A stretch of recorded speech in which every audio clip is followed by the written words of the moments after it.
has voiced strong support for Brazil, backing its sovereignty, economic independence, and resistance to U.S. tariffs. Beijing says it opposes external interference and will work with Brazil through BRICS.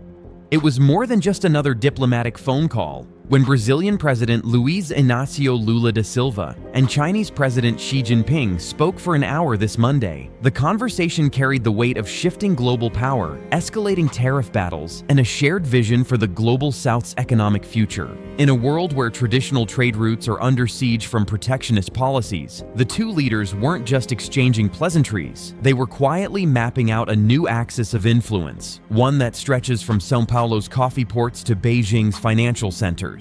BRICS at the center of a new global order. The backdrop for this conversation is anything but ordinary. According to official readouts from Brazil's presidency and China's state-run Xinhua, Lula and Xi reaffirmed their commitment to strengthening multilateralism through platforms like the G20 and BRICS. Both leaders called these forums fundamental for keeping dialogue between nations alive and avoiding unilateral actions that destabilize trade and politics. BRICS, which groups Brazil, Russia, India, China, and South Africa, has been gaining prominence as more than just a coalition of emerging economies. It's becoming a political and economic counterweight to traditional Western-led institutions. Xi described BRICS as a key platform for building consensus among developing nations and said China is ready to work with Brazil to set an example of unity and self-reliance for the Global South. Beyond the symbolism of leaders speaking, there's also movement toward practical deals that could reshape trade patterns inside BRICS.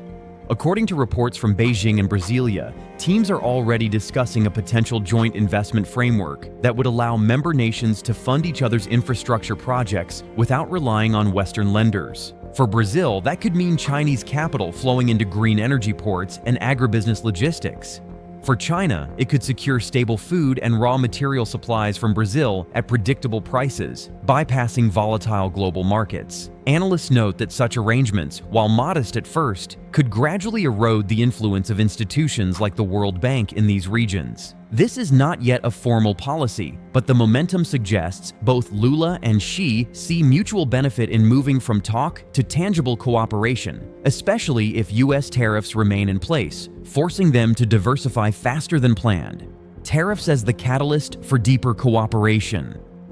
The timing of this conversation was no coincidence. Lula had just announced that he would reach out to BRICS leaders to discuss how to respond to U.S. President Donald Trump's recent tariff measures. Trump had already slapped a 50% tariff on Brazilian and Indian goods, one of the steepest rates in recent history, and branded BRICS as anti-American, threatening further punitive action. On the Chinese side, Trump's planned 145% tariff on Chinese goods was delayed by an executive order, extending the pause for another 90 days until November. Still, the message from Washington was clear: expect economic pressure to continue. Brazil's government has said that the two leaders spoke for about 1 hour and exchanged views on international affairs, including the recent developments around the Russia-Ukraine war. Brazil and China also agreed on upholding multilateralism through the Group of 20 and BRICS. Now, according to Chinese media, Xi called for coordinated efforts against unilateralism and protectionism in the face of global economic uncertainty. In this climate, both Brazil and China see their partnership not only as a way to protect their economies, but also as an opportunity to strengthen South-South trade corridors. Beijing had already publicly backed Brazil last week, criticizing what it called bullying behavior in the form of excessive tariffs, without naming the U.S. directly. Business. Beneath the political alignment lies an economic relationship that has been quietly building muscle for years. Agriculture is the foundation. China is the world's largest soybean importer, and Brazil supplies most of those imports.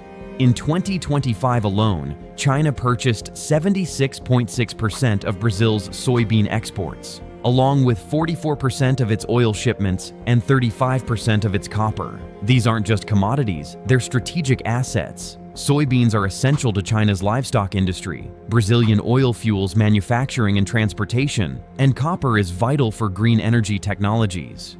Coffee is another sector benefiting from this partnership. After the U.S. imposed steep tariffs on Brazilian coffee, many exporters turned to China, where a growing middle class is developing a taste for premium blends. The result? Brazil's coffee presence in China is now stronger than ever.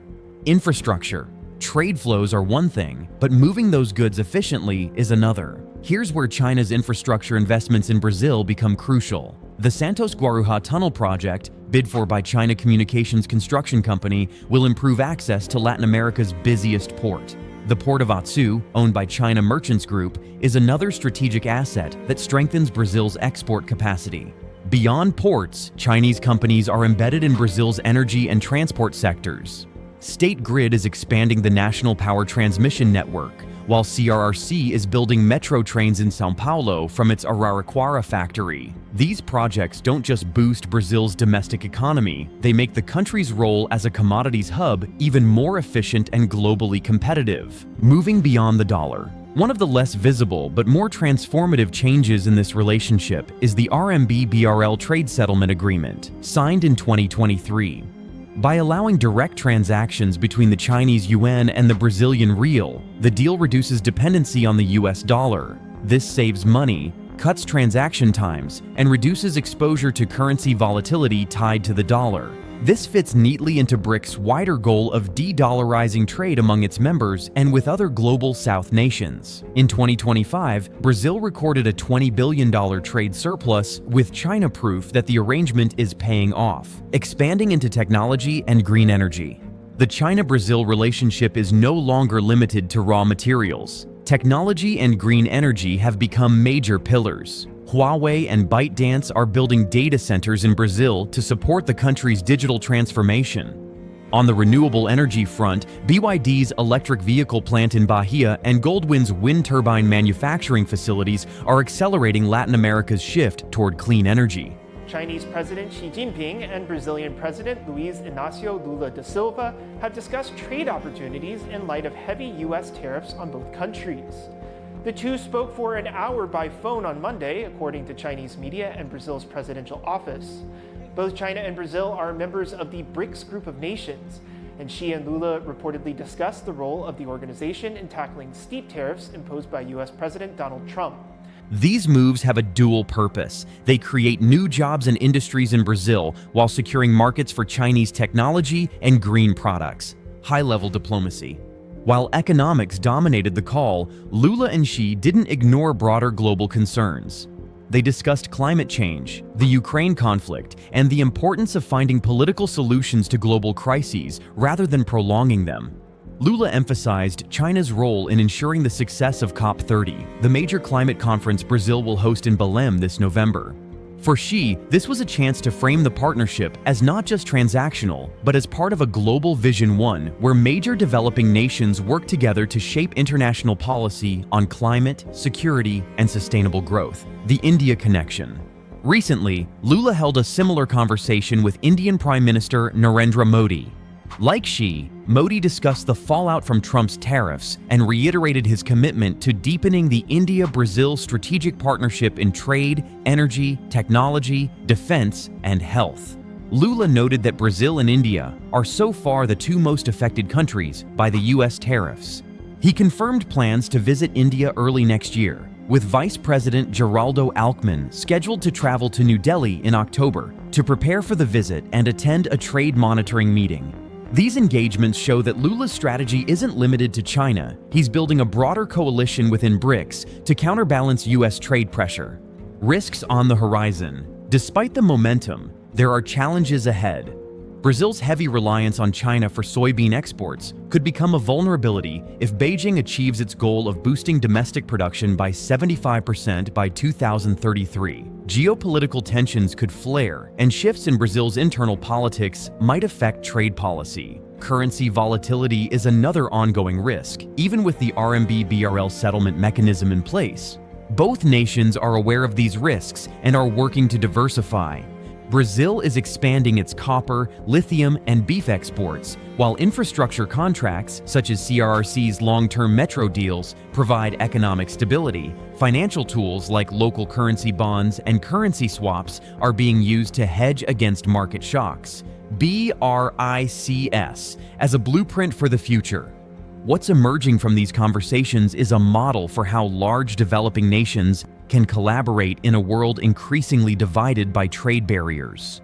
BRICS isn't just about economic growth. It's about rewriting the global rules in a way that gives the Global South more control over its own destiny. Chinese President Xi Jinping says China is ready to work closely with Brazil to set a powerful example of unity and self-reliance among major nations in the Global South, and to jointly build what he calls a more just world and a more sustainable planet. She made these remarks during a phone conversation with Brazilian President Luiz Inácio Lula da Silva on Tuesday. The Lula-Xi call was a snapshot of that process in action. Two leaders aligning on strategy, deepening economic links, and reinforcing the idea that multipolarity isn't just coming, it's already here. The U.S.-China trade war may have set the stage, but Brazil's role as both a supplier of critical resources and a hub for infrastructure and green energy investment means it's becoming indispensable in this new order, a partnership with global implications. The hour-long conversation between Lula and Xi wasn't just about soybeans, tariffs, or port expansions. It was about a long-term vision, building an economic and political alliance that can weather the storms of protectionism and chart a new course for emerging economies. From agricultural exports worth billions to cutting-edge green technology, from bypassing the dollar in trade settlements to shaping climate policy on the global stage, Brazil and China are proving that the Global South doesn't have to be a passive player in global trade, it can lead. But the question now is whether this momentum can withstand the pressures ahead rising protectionism, geopolitical shifts, and the unpredictable currents of global markets. Let us know your thoughts in the comments, because the answer to that question could define the next chapter of the global economy.